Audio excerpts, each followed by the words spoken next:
Ladies and gentlemen, welcome into the Nat Bros podcast. Except this week, it's not the Nat Bros podcast. It's a variation of the Nat Bros podcast because we have our returning special guest, Scott, our commissioner.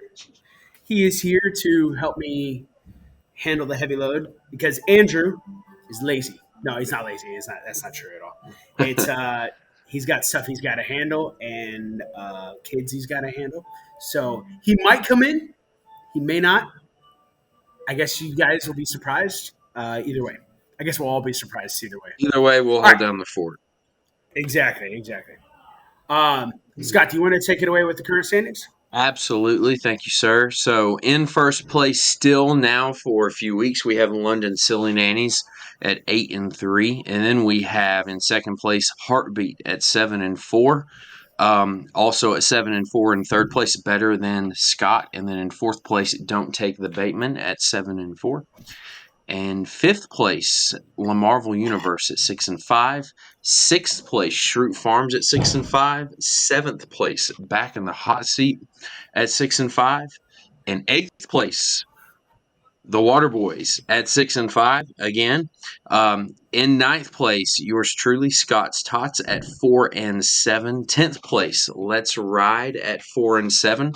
11th place is Biggest Loser at 3-8, and rounding out the rear end, the Leprechauns is in 12th at 2-9. So as you can see, we have a lot of teams bunched up here. A lot of moving parts in our league. We have 3 teams at 7-4 from second to fourth place, and then 4 teams are 6-5 from fifth place all the way to 8th place. So we've got that's about half the league or more that's bunched up right there from second to 8th. So a lot going on there. I think something interesting about this is that there is the possibility it is going to be challenging for you to get into the playoffs. Yeah. That being said, Mm-hmm.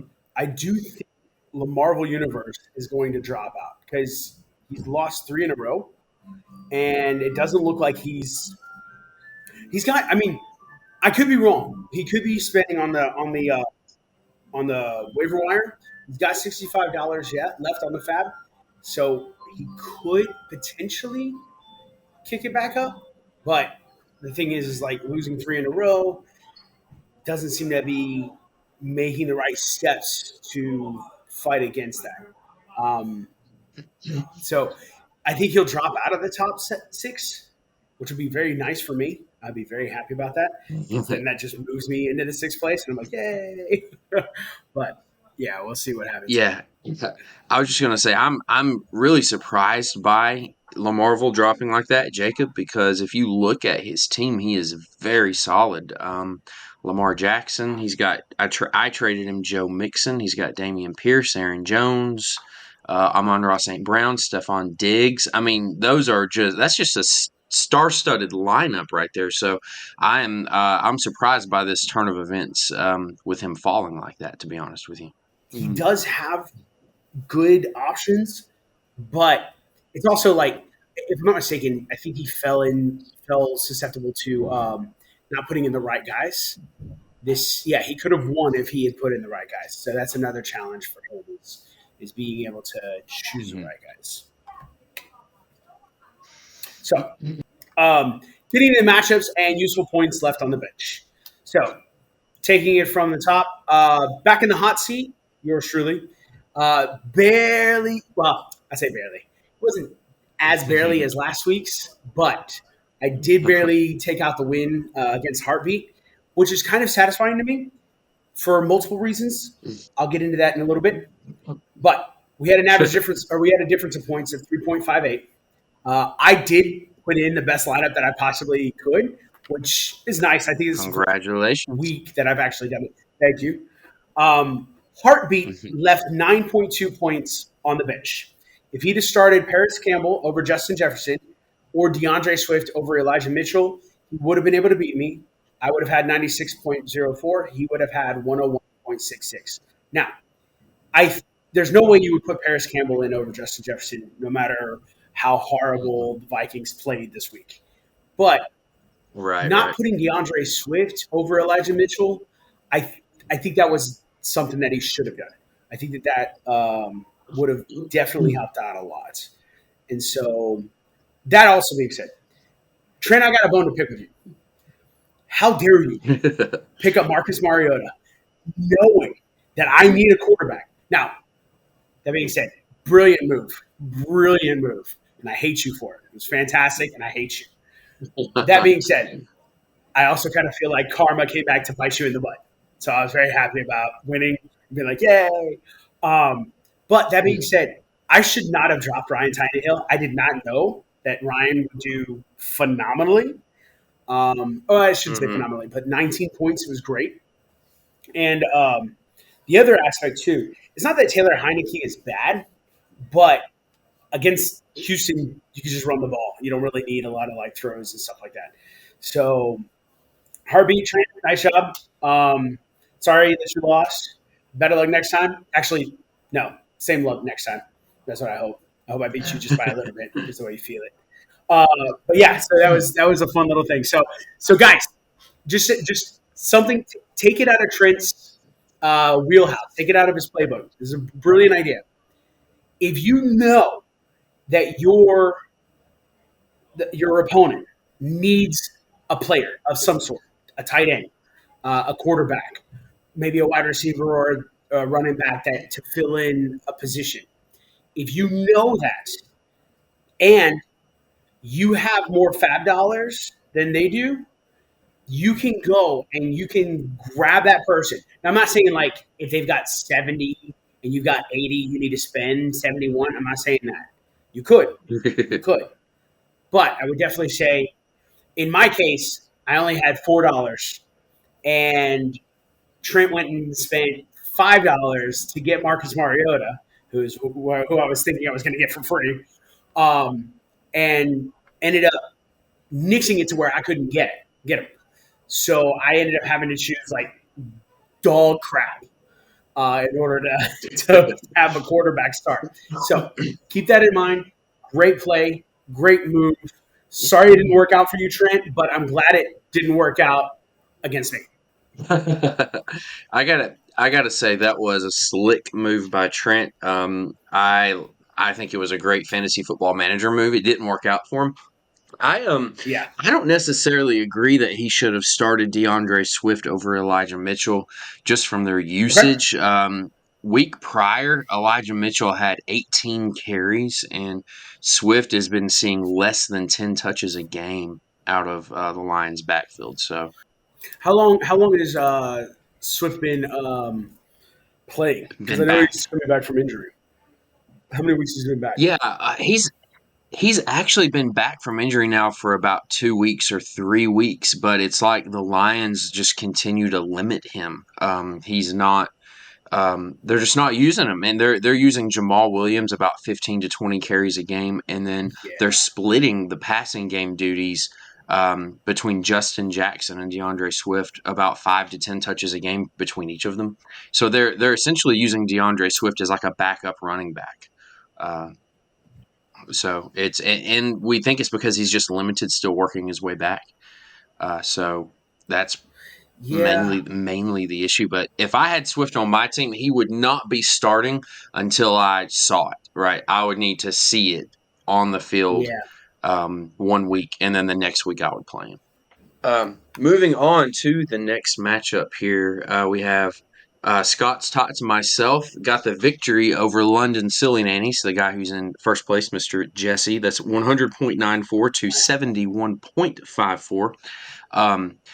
I left 9.6 points on the bench. I should have started Brandon Cooks over Kadarius Toney and Chuba Hubbard over Deontay Foreman.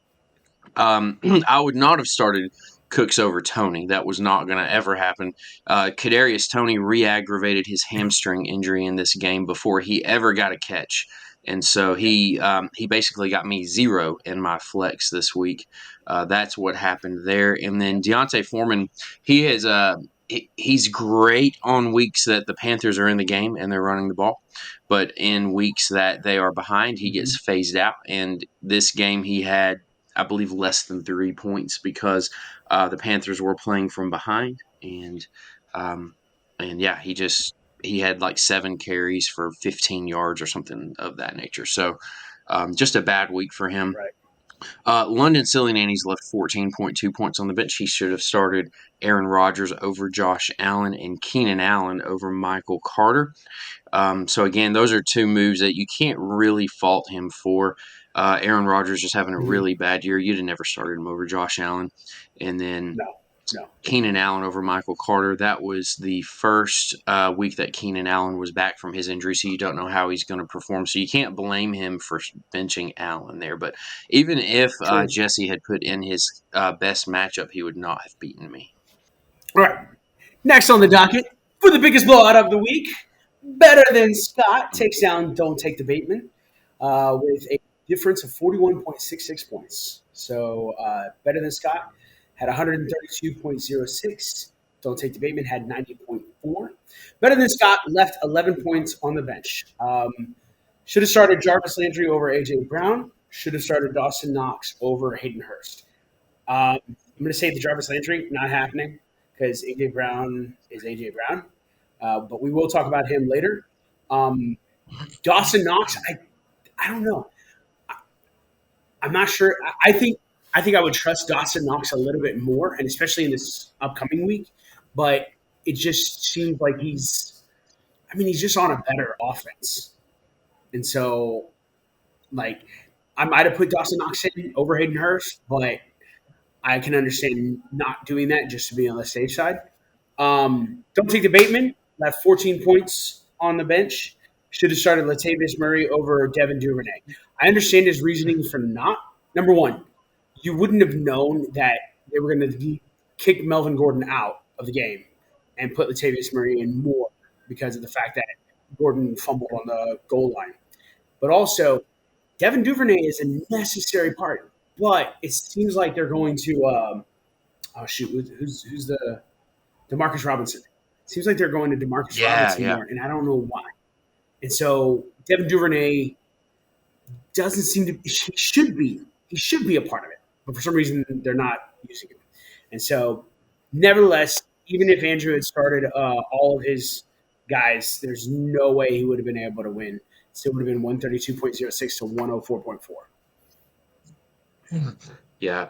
Nathan has got a very dangerous team. I was fortunate to play him last week when he had an off week, but if you look at Nathan's lineup, he is one of the most dangerous teams in the league, I believe. So, Yep. Yeah. Yep. You got to which I wouldn't be surprised if he makes it into the playoffs. If he makes it into the playoffs, you got to hope and pray that his team has an off week. Like that's because he's really come back from I'm pretty sure at one point in time he was 10th or 9th or something like that. It's just slowly been climbing the ranks. Like even when he was up against Trent, I was like, I think Nathan's going to win, and he did. And I was like, man, it's just one of those challenges for him for sure.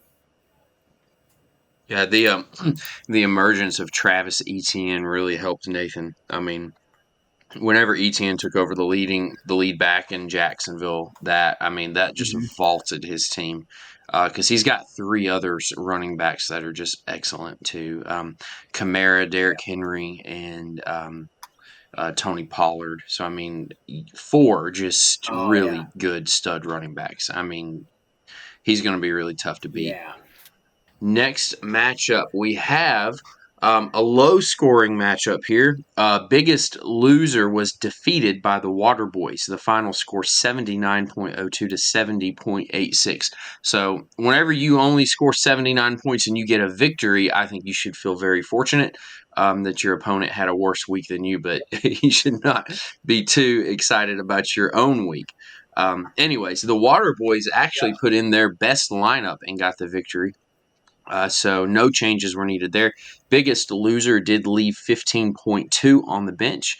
He should have started Justin Watson over Rondale Moore, Cole Kmet over Robert Tonyan, and Noah Brown over Darrell Henderson Jr. So 3 different changes that he could have made there in order to get the victory. And to be honest, I would have played Cole Kmet over Tonyan, but the other 2, I probably agree with him on. No, So I think yeah. the issue is like not knowing about Justin Watson because like you would have never imagined that Justin Watson would all of a sudden be used like crazy. Is he Green Bay? He is Green Bay, right? Yeah. Let me double Right. check. Okay. That's what I was thinking. Yeah, and so you wouldn't imagine that he would be getting a ton of work when you've got these other Hmm. elements out there, these other people. But as far as Cole Komet's seen like the 2 weeks prior has at least scored a touchdown in each, and he's been Yeah. doing really well. And so yeah, starting him over Robert Tonyan would have been a much better thing. But as far as like Noah Brown, no one would have guessed that the Cowboys would have put up 40 points on Minnesota. But yeah. So otherwise, I agree with you. I would start Cole Kmet. I would have started everybody else that he started. Yeah. So Uh, I just looked him up. Justin Watson is actually Kansas City, not Green Bay. right. That's right. That's right. Yeah. That's right. Yeah, yeah. Because Kadarius Toney went out. And they've pretty much only got like Justin Watson, Sky Moore, Travis Kelsey. That's why Kelsey ended up with 3 touchdowns. So next matchup, Schrute Farms took down the Leprechauns, 107.1 to 96.02. Schrute Farms left 5.8 points on the bench. Could have started Drake London over Mike Williams and Kareem Hunt over Miles Sanders. Both of those guys, there's no way. Drake London, I could understand wanting to start him over Mike Williams to try and because Mike Williams is also coming back from injury, and obviously he did get re-injured. But I understand trying to take a shot with Mike Williams over Drake, but yeah, definitely needing to have that prove it game. As far as Kareem Hunt over Miles Sanders, heck no, I don't trust Kareem Hunt. Actually, it's not so much that I love Yeah. Kareem Hunt. He's a great running back, but it's the Browns. I don't trust the Browns, and whatever's going on with why they don't like Kareem Hunt, why they didn't trade him, what was happening, who knows? Leprechauns left 14.88 points on the bench. Should have started Andy Dalton over Colt McCoy. I assume. Here's the thing. Actually, I'll say this. I think the reason why this happened is because he was hoping that he could. Uh, who owns the Leprechauns? Who is that? That's He knows more Michael. than I do. Michael. Okay. Michael I Murphy assume is his name. Michael was thinking that he was going to have Kyler Murray, and so Yes, not that's having exactly Kyler what Murray, happened. yeah, not having Kyler Murray, and then all of a sudden having to shift and go for Colt McCoy, that ended up kind of like biting him in the butt. That being said, Hmm. we knew going into Monday that, or even going into Sunday, we knew that Kyler Murray may not play. It's always good. Let's see, I'm trying to think. What would be another example? Like I was in another league, I have Josh Allen, and I was waiting and I was expecting. I was like, what if Josh Allen goes down? What if I lose him? Um, if I lose him, then I need to make sure that I've got something to pivot. But I waited until Saturday to hear is Josh Allen going to play, and it just kept saying gonna go, gonna like practice this day, practice this day, practice this day, gonna go. I'm like, all right, cool. Now that being said, not knowing that with Kyler Murray, you want to try and pivot earlier. I know there's a chance that Colt McCoy could have a good idea, but going against San Francisco, it's Colt McCoy. There's a reason why he's a backup. He's not going to get you a lot of points. But yeah, that's kind of the challenge. So if Michael had started Andy Dalton over Colt McCoy, he would have actually won. It would have been 107.1 to 110.9. Yeah, he definitely took a gamble by trying to wait to Monday night. Mm-hmm. That's for sure. But yeah, he took the gamble and lost with it. Cody has made a very nice comeback in our league. He started the year 0-2 or 0-3, one of the two, and Mm-hmm. he has now come back to 6-5. So he is made a turnaround, been very active in trying to improve his team, and so far it's paying Mhm. off. So I just hope it stops paying off. I need to get into sixth place. yeah, there's what it's shaping up to be is a dogfight for the last spot or two in the playoffs. That's what it's shaping up to be. And I Yep. need about 3 or 4 teams in front of me to start losing a lot for me to jump in there too. Yeah. Yep. But anyways, all right, last matchup of the week we've got here: Lamarvel Universe versus Let's Ride. Let's Ride took the victory, 86.28 to 69.96. So, just under 70 there for Lamarvel Universe. And we were just talking about him earlier in this podcast about how I am actually kind of surprised, with as talented as his roster is, that he has been struggling recently. And you see here he failed to reach 70 points. Let's Ride left just 2.8 points on the bench, and Hold on. he should have Let me started get. Kyron Williams. Yeah, and I see on our little cheat sheet here we don't have a name, but Kyron Williams should have started over. Do you see that? It's because I see that. I don't know what happened. Yeah, it's Chase Claypool. Yes. All right. So should have started Kyron Williams over Chase Claypool. Yeah. Okay. I don't know that I would have made that move myself because Kyron Williams seems to be in a very split backfield of the Rams. So that's Not just anymore though. yeah. It looks like Cam Akers took 14 carries last week, but okay, so he took the workload. But now what I have to assess is how much can we trust that, because McVay, what he's been doing this year. It's like one week one guy gets the bulk of the carries, another week another guy does. How much do you trust that it's going to be Cam Akers going forward? I don't have a lot of trust in it. Does that mean that he's not worth picking up? No. Like, I think he's worth a speculative ad, but I don't know until I see it more consistently. I don't know that I would trust it. You know, Well, that's the other just me. aspect too is the other aspect is they got rid of Darrell Henderson. They waived him, I believe. Yeah, they just dropped him today. Yeah. So maybe they want it to be Cam Akers and Kyron Williams moving forward. That is to be seen. It's really hard to know until you see it on the field with some of these teams, because they keep everything so vague. But Right. anyways, back to our matchup here. Lamarvel Universe, he left a lot on the bench, 26.3 points. That's a ton. He should have started Brandon Ayuk over MVS Marquez Valdez-Scantling. He also should have started George Pickens over Dameon Pierce.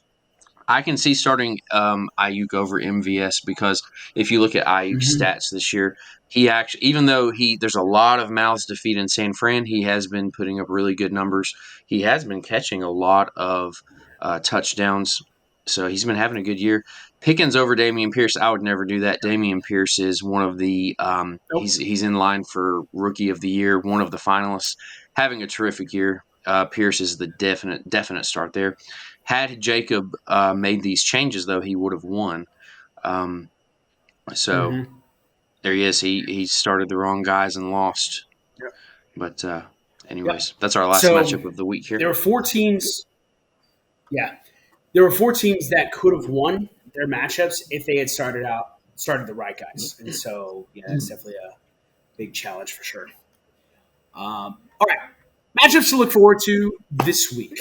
So back in the hot seat versus Let's Ride, I think I got a pretty good chance. Just especially as Jonathan Taylor continues to do really well, Christian McCaffrey continues to dominate, and I think that those two, I'll be able to ride those two through to, and plus also having Christian Watson. That was a really great pickup, and I'm really thinking that he's gonna help me out a lot. I would choose you in this matchup. You're getting Geno back, and Pacheco has really stepped forward, and Jonathan Taylor has started playing better. So I do think you have the upper hand here. Where Let's Ride could possibly come in here and steal a victory from you is he is getting Tyreek Hill back after his bye week. As we know, Tyreek is just a stud. And then Najee Harris has been playing better the past couple of weeks. It seems like Pittsburgh has lit a fire underneath him, and he has responded and has been playing better. So you've got those two guys right there, Tyreek and Najee, could possibly vault the Let's Ride Put in up. this matchup, but I do think you have the upper hand Yep. here. All right. How about Scott's Tots versus London Silly Nannies? Ooh, man. That's going to be a challenging one. Man, it's hard to go against you. You've rattled off 4 in a row. And, like, Jamal Williams is being used, like, religiously. Jeff Wilson Jr. doing great. Amari Cooper, I think he'll do great against Tampa Bay. And then Tua's coming back. You've got Tua coming back, and I think that's going to be a very useful thing. Obviously, he's got Josh Allen. He's got Joshua Palmer, who's very strong. I think Adam Thielen can be just thrown away. You don't really need him. Saquon Barkley, obviously. But Saquon against Dallas, I think, could be a little challenging. He may not get very many points. Taysom Hill. That's true. Really, Dallas is a tough matchup. Yeah. But Taysom Hill could really light a fire, especially if he continues like being a quarterback. That's still a good place to be and stuff, especially as a tight end. If you can use him as tight end, I would say if he gets rid of Melvin Gordon and throws Keenan Allen in there, especially Keenan Allen against Arizona, man, this is going to be a good matchup. It's going to be a good one. I still like your chances over him just because you're getting Kenneth Walker back. Jamal Williams has just been great. Jeff Wilson Jr. getting him back. Tua Tagovailoa. Like you won in a weakened position last week, so this week you're almost at full strength, and so I think that you'll be able to take the win. Hopefully, I don't sound too cocky, and then it comes back and bite me in the butt. But I do think that I have a decent chance here by projections. If you look at Jesse's team, his team is upheld by 2 players, Josh Allen and Saquon Barkley, and then after that, it's a lot of kind of average kind of players. I think that it's probably has to do with the scheduling this year, but I do think Jesse has been overperforming some with his top ranking. He has a record of 8-3, but if you look at the points scored, he's actually, I believe, in 6th place in points scored. So I do believe his team is overperforming some, and I think that I would give myself the edge in this matchup. Better than Scott versus Biggest Loser. Give me better than Scott. Just he's been on a roll.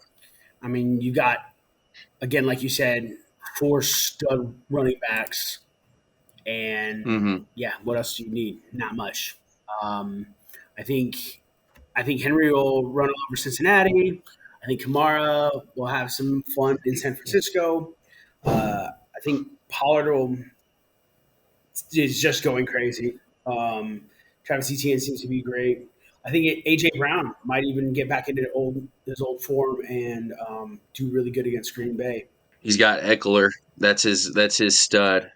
Besides Eckler, he doesn't really have any kind of fantasy studs that would match up with Nathan here. After his 4 stud running backs and A.J. Brown, like you mentioned, he has Olave, who is solid. He also, and then to top it off, he has Joe Burrow, who is a very, he's not like elite QB, but I mean he's very solid. He'll put you up some 20-something point games, So yeah, like we were talking about earlier, Nathan is very tough to beat, and so I would definitely give him the victory in this one. Yeah, because starting Matthew Stafford, not a great choice. You got 3 quarterbacks, and Trevor Lawrence is maybe the best out of those 3 right now. And even then, it's like, man, there's just not really much hope for the Biggest Loser. There is a reason why that name is there, I guess. Man. All right, Heartbeat versus the Waterboys. This is the one that the one that I'm really interested in. Yeah, I got to give it to Heartbeat. I mean, unless Heartbeat lays a goose egg like he did this week for me, I just don't see um, how anybody can match up. How Matt's going to be able to match up against him. I just don't see it working. And especially losing Trent, Kyle yeah. Pitts. I mean, then again, losing Kyle Pitts may actually be one of the best things that could happen for you. Yeah. And just because, like, you got to put him out there. You paid so much for him. Plus, also, apparently, it looks like Jamar Chase might be back. So there is a possibility of being able to That's have true. a really good contest between the two. But Hmm. yeah, getting rid of Devontae Parker and throwing in Jamal Chase would be really good. So or Jamar Chase. I don't know where Jamal Chase, you Jamal. mean Jamar. Yeah, yeah, yeah. So yeah, I would give it to Heartbeat coming off of the loss that I handed to him. You're welcome. um, Matt, who manages the Waterboys, he's going to have to go to the waiver wire, it looks like, to pick up someone for tight end because Pitts is his only tight end. He's got Justin Fields, so he's got he's solid at QB. He's got Debo, and then he's got some pretty above average wideouts: Lockett, Christian Kirk. If Jamar Chase comes back, that's an elite wideout. But that being said, I mean, he's got a decent team. Heartbeat, though, Trent, he's one of those teams in our league. He's like one of two or three teams. Like him and Nathan are kind of neck and neck right there. Whenever you look at their team, you're just like, wow, like that, if his team is on, like nobody can beat him. Mahomes at Yeah. QB, Justin Jefferson, CeeDee Lamb, DeAndre Hopkins, all at wideout. I mean, that's like three of the top 10 wideouts in the league right there. Nick Chubb at Mhm. at running back. He's a little weaker at running back because he has David Montgomery. He does have Eli Mitchell, but so solid but weaker at running back. But he's just got a really good team. True Farms versus Don't Take the Bateman. Even more implications. This was a little bit harder. Again, I am rooting for my brother. I'm just letting y'all know. I'm rooting for Andrew. I want him to win because I benefit. But that being I'll said, send him a message and tell him that you're rooting for him. yeah. I mean, I'm always rooting for my brother, Yeah, unless I'm playing him, then I'm not.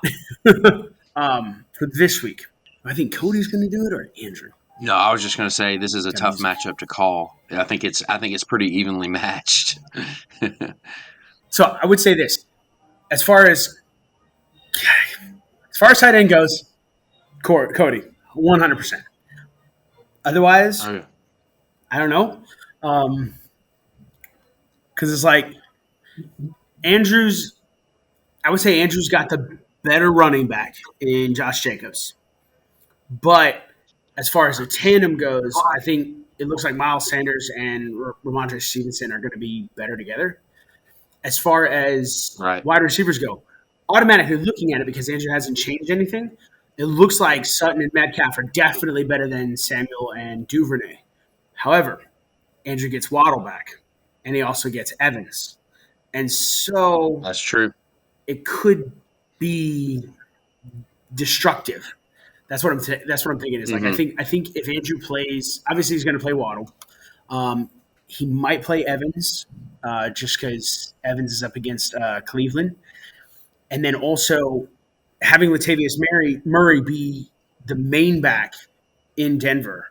I think that will boost his ability. Plus James Conner's back. I mean, I think overall, unless Kelsey has like another 30 plus point day, I think there's and Hmm. he could because you're going against the Rams.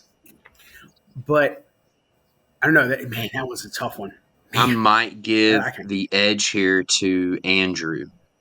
I think. Okay. Why is that? All right, so let's look at QB. You got Hertz for Andrew versus Herbert for Cody. That's definitely Andrew. And then you got Sutton and Metcalf. for Cody at wideout, and then I'm just gonna go ahead and assume that Andrew's gonna put in Waddle and Evans at wideout, and I think Waddle and Evans are better as a pair. Yep. Then you've got for Andrew Josh Jacobs, and he'll either keep Cordarrelle there or he'll put Connor in at running back. Yeah. And then you versus Miles Sanders and Ramondre Stevenson. That is very hard to call. I might just call that a toss up. Right. That's very hard to call. Kelsey versus Andrews tight end. He's not going to start McKitty again. No. So I mean, but that definitely goes to Cody. Kelsey, Regardless of who he gets, doesn't matter who he gets. Kelsey will always take it all day, every day. Yeah. Then at flex, you just don't know who they're going to start at flex. Right. Cody has Antonio Gibson. He also has Mike Williams. I'm sure if Mike Williams is playing, Cody will start him. But then if Mike Williams is not playing, he's got Donovan Peoples-Jones. He's also got Drake London, and he's also got DJ Moore. So he could throw any of those guys in there. I don't know which one Cody will like the best. Then Andrew, he's got James Conner / Cordarrelle. I don't know which one he's going to throw in flex. And then his other flex could be Latavius Murray. Right. Since he's going to take the lead role in Denver. Right. Or Isaiah McKenzie, but I imagine it will be Latavius Murray. And yeah, I think as far as Andrew's flexes, he's going to probably be playing Murray and Connor. Or Murray and Patterson, however that. I think he'll play 4 running backs total, and then have his 2 wide receivers. Because I don't think maybe he might do Curtis Samuel as a flex, but there's no way that he's not having Waddle and Evans in there. Slight edge, Andrew. Yeah. Yeah, so I think I would say Andrew has the edge. The Marvel Universe takes on the Leprechauns. Can we just say Lamarvel's going to win? Because Michael's not doing anything. He's just there. I mean, he's trying. I shouldn't say he's not doing anything, but he's not making trades. I mean, it's like you got Tyler Conklin as tight end. You got Kenyon Drake at running back. Allen Robinson, does he play? Darius Slayton, great choice. You need him. He's absolutely necessary. But I mean, you've got Lamar Jackson, Stephon Diggs. You got Joe Mixon now, thanks to our jerk commissioner. Anyway, you got Raheem Mostert, Aaron Jones. No. Aaron Jones is going to have a rough day against Philly. Brandon Ayuk might do well against New Orleans. Yeah, there's. I don't think there's anything. I don't think there's anything Michael can do. Maybe starting Nico Collins. In place of Allen Robinson, because I just don't think Allen Robinson's not a bad choice because the Rams are going to have to toss it a lot. But maybe put AJ Dillon over Kenyon Drake, unless Gus Edwards is out. Then obviously Kenyon Drake, and he's not. I mean, Dalvin Cook is there, but he got stopped pretty early on. Just because Minnesota couldn't do anything. Devontae Adams, decent against Seattle. I think he'll be all right. T. Higgins has a chance against Tennessee. Tennessee's secondary it's not bad. I mean, we were able to do something against Green Bay, but having Jamar Chase out there and T. Higgins and Tyler Boyd, it's going to make it more difficult for the Titans for sure. And so having T. Higgins out there, there's a good chance that he could put in a lot of work, a lot of good stuff. Jacob, to me, who's Lamarvel Universe, he's kind of like he's got a very solid team, and he's kind of, in my mind, a tick below Trent and Nathan, what we were talking about earlier. Whenever you look at Jacob's roster, he's very solid. Lamar Jackson, and then Stephon Diggs, Amon-Ra St. Brown at wideout. Joe Mixon, Damian Pierce, Aaron Jones at running back, and then Tyler Higbee, who's a good, solid tight end. He's not Travis Kelce, but he's solid. Just a really great lineup. So I'm surprised Jacob has been doing bad here. When you look at Michael's roster, I'm surprised Michael is doing so bad because if you look at his roster, he's got some really good players. Kyler Murray at QB, Devontae Adams, T. Higgins at wideout. That's a solid duo right there. Dalvin Cook at running back. A.J. Dillon, really, I don't know if I should mention A.J. Dillon because he's actually had kind of a bad year. But Yep. um, That's why he's doing so badly, is because Kyler Murray Yeah. hasn't been performing the way that he needs to. Devontae Adams doesn't have a great quarterback throwing to him. I mean, this past game was his best, if I'm not mistaken. And then you have T. Higgins, who's not the number one, isn't getting as much attention. And then Dalvin Cook, who's great, absolutely. But then that's it. That's why, like, you got Tyler Conklin, like that's you got Kenyon Yeah. Drake, that's a backup. You got Allen Robinson, who sucks even without Cup. You got Darius Slayton, who is coming back, like he's coming back into his own, but that's like the next best after his top four. Like so, that's Yeah. very easily the reason why he's not doing as well. It's just because, like, even looking at his backups, Robert Woods, what? Andy Dalton, what? AJ Dillon sucks. Nico Collins, what? Colt McCoy, well, we'll just ignore Colt McCoy. But those guys, like, as your backups, Allen Robinson would be a backup. Kenyon Drake should be a backup. Tyler Conklin should be a backup, but those are guys that he has to start. And so in the future, what he's got to do is he's got to make some good trades, like getting rid of Dalvin Cook in order to pick up two good players in order to fill that running back position and also fill flex positions. But if you don't do, or get rid of Devontae Adams, I mean, you've got decent wide receivers. Get rid of Devontae Adams and get a better running back, a okay wide receiver, and you'll be good. Yeah, no, I totally follow you there. I can see what you're saying with him, and I agree. He's got for me, Michael has a very solid base for a good team. You know, Devontae Adams is one of the top receivers in the NFL. Dalvin Cook, one of the top running backs in the NFL. T. Higgins and Kyler Murray, also terrific pieces. But then after that, it's like it drops pretty significantly. Yep. Yeah. So I can see that. So yeah, in this matchup here, I definitely give the edge to Jacob, Lamarvel Universe, to take home the victory. So we'll see what happens if Michael loses another one. That will put him at 2-10. So hopefully he can get another couple of victories before the end of the year, though. Especially against Lamarvel. Please, I need it. Please help me out. Come on. All right. Let's move into who surprised you in a good way. Tony Pollard has been doing great things, even though the Dallas Cowboys are like, we want to go to Zeke. Zeke's our number one. We're going to continue using him. Tony Pollard is just electric, and it's crazy. He's got 33, 20, and 33 points in the last 3 weeks. Just a solid running back. Also, Treylon Burks. I do want to mention this. I am going after Treylon Burks. He's only played 3 games. In 2 of the games, like, he got less than double-digit points. This past game, they used him. He got 14.6 points. I think he's going to be a necessary part of the Titans' offense going forward. All right, so let me since I know we are recording this on Tuesday night and waivers are on tonight, and this won't be released until Saturday, I feel free to say this.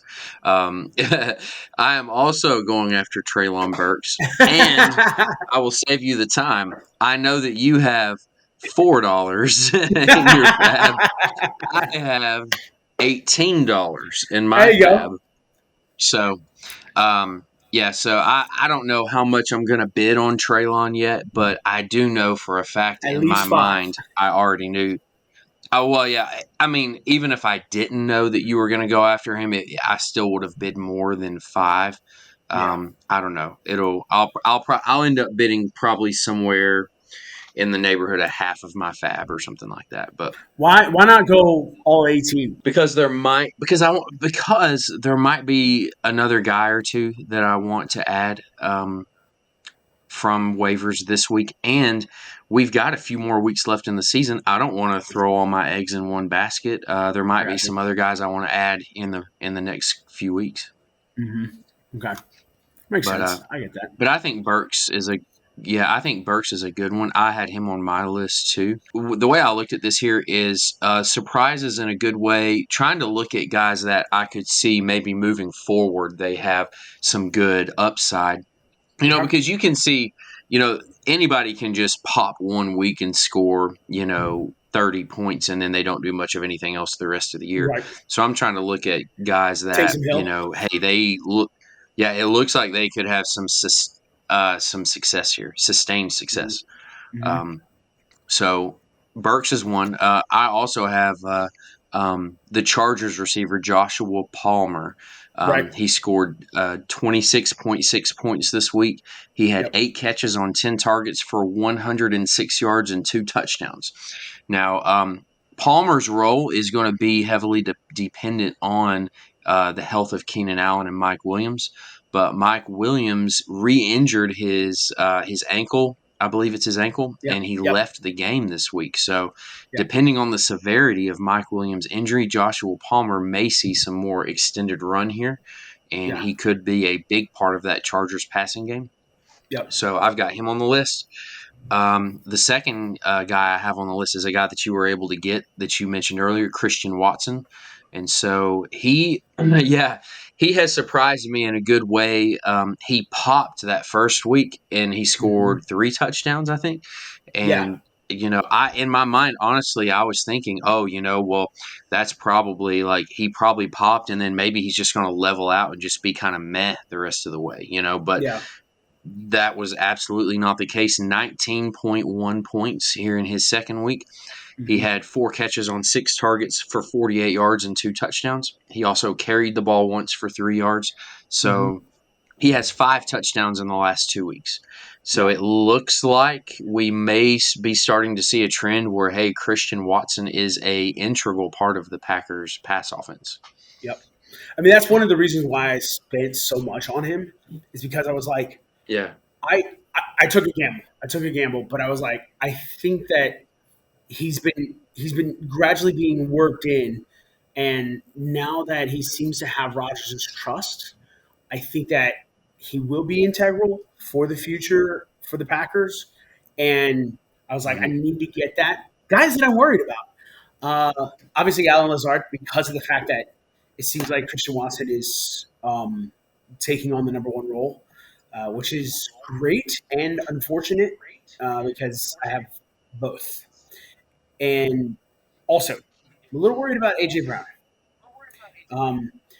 Not, I'm not terribly worried for the reasons that he was going up against 2 good defenses, the Commanders and the Colts. Like those are decent defenses. They're going to be able to cover. They're going to be able to prevent him from getting as many points as he needs.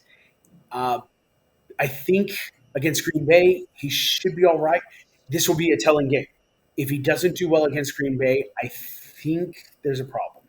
And I don't know if it's like a injury or some kind of other problem. How about you? Who you worried about? The first one on the list here, Melvin Gordon. Obvious reasons, not doing good in Denver. He got cut. Also, Darrell Henderson got cut, so you could add him into the same category. It's like, what in the world? I did not see that coming.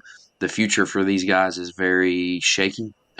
The second guy I have on the list here, Lamar Jackson, and you might be thinking, Scott, you are crazy. Why do you have Lamar Jackson on this list?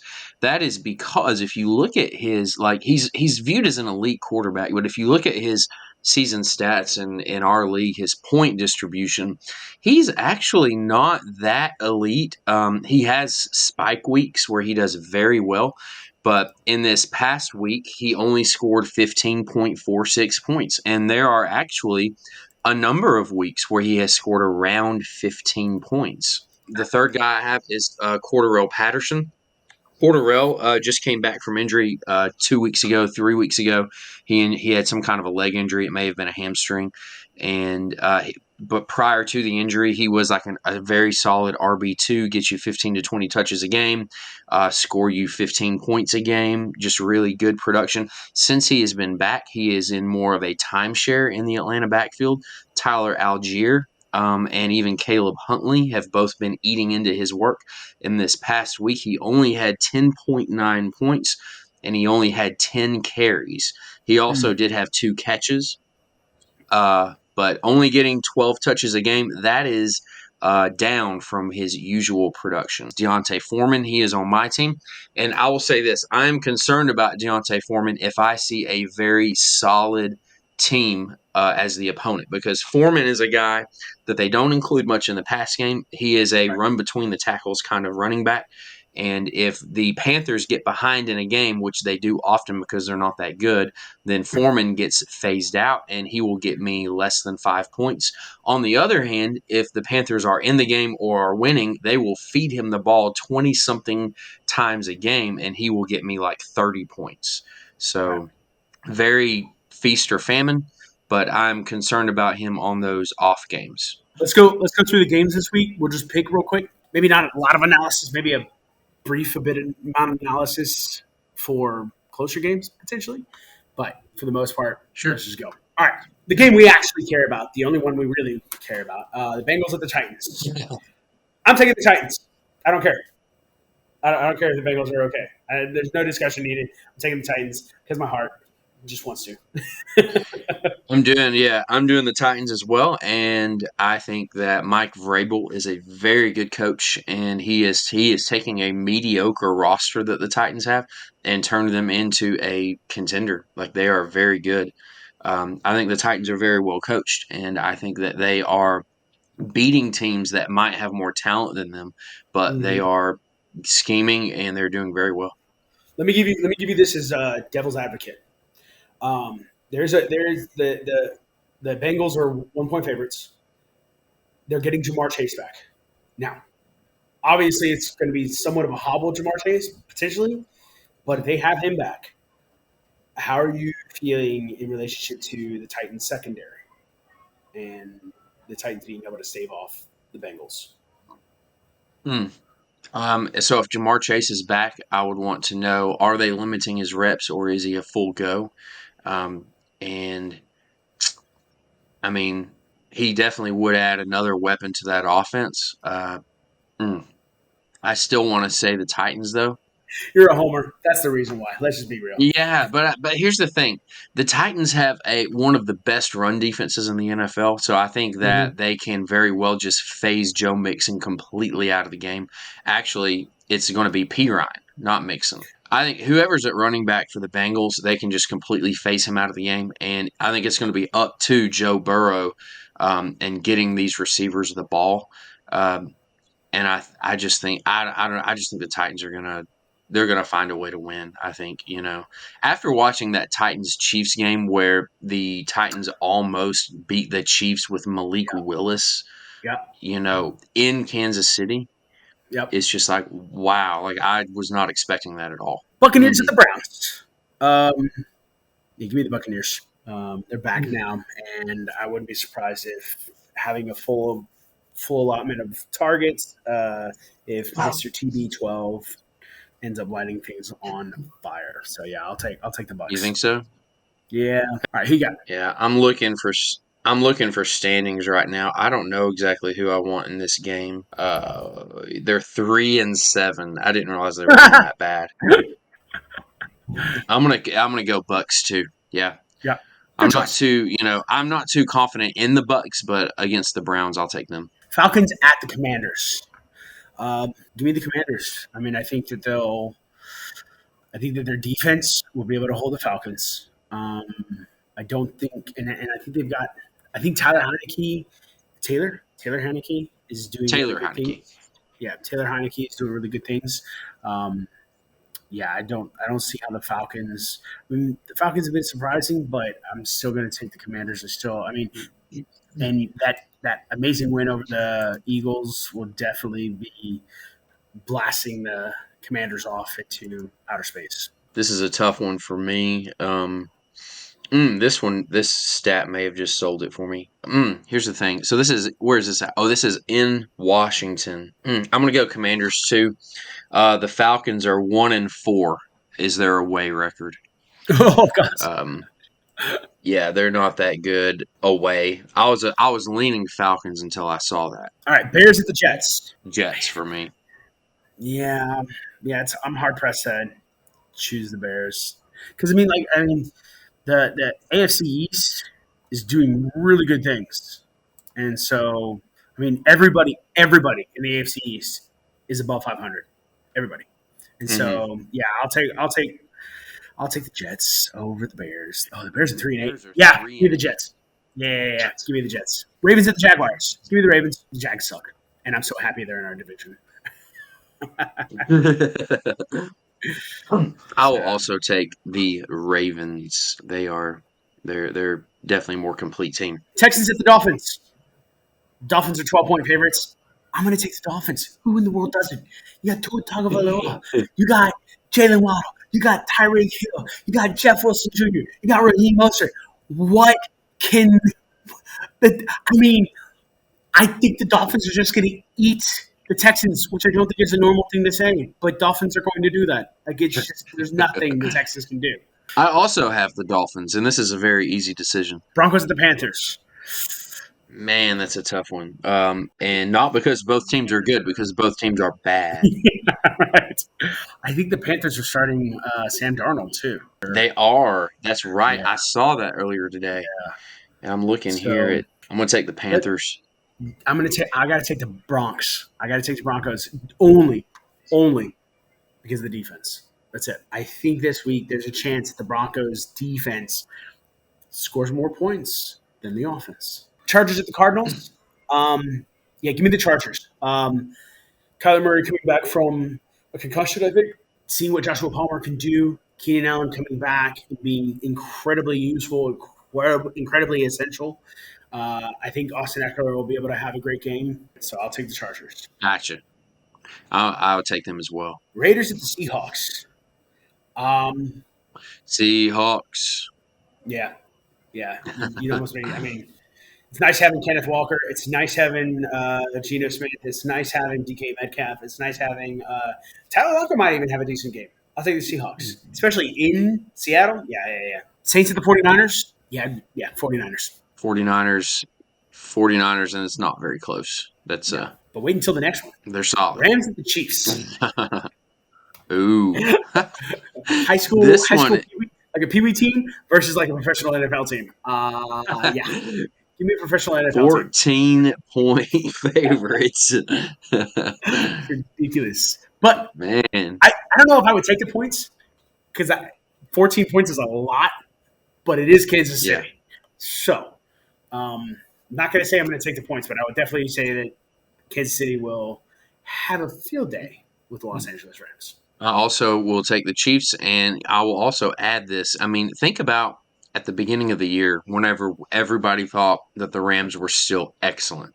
Looking at this game at the beginning of the year, you would have thought, oh, yeah, Rams at Chiefs, dude, that's going to be a shootout. Packers at the Eagles. I'll take the Eagles. Eagles. Yeah. The Packers are just worthless right now. Steelers at the Colts. Monday Night Football. Yeah, give me the Colts. I think that Jeff Saturday is getting into play well, and I need Jonathan Taylor to have an amazing week.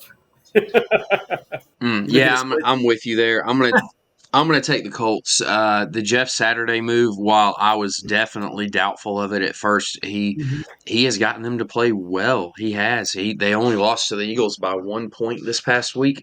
Yep. And the Steelers are 3-7 overall and 1-4 on the road. So I'm gonna take the Colts. And I think you and I only differed on one matchup. Yeah, I think so. What was that one? Panthers-Broncos. Ladies and gentlemen, thank you so much for being here. I want to thank Scott for being here again and boosting our views because I know your family's going to watch and be like, hey, Scott's on the internet. If you are watching on YouTube, please click the subscribe button, click the like button, click the bell. That way you can be notified when we post more. Hopefully next week my brother will join us. If you are listening on your podcasting app, click subscribe, leave us a 5-star review. Tell Scott how beautiful he is. And, yeah, that's it. I'm Nick, I'm Scott. and as always, do you remember this? You have an open invitation to our conversation. Yes, you do. Bye bye.